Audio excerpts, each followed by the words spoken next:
So this is my tiny weeny understairs bathroom, which is looking very tired, and I wanted to freshen it up by putting a darker colour underneath, below the tape line, and a nice fresh white coat above.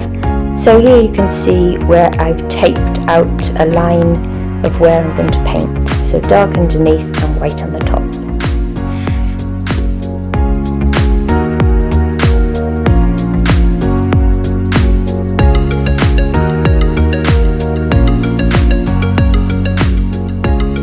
So I finished painting white paint all above the tape line, and now as you can see I'm painting this dark navy colour, which is by Frenchic, and it is called Hornblower, all below the tape line.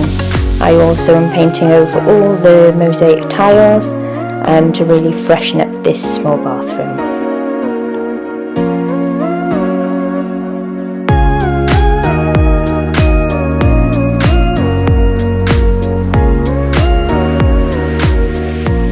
I'm really pleased with the end result. It looks so crisp and clean with the navy and white contrast, and I totally recommend this Frenchic paint for a total makeover.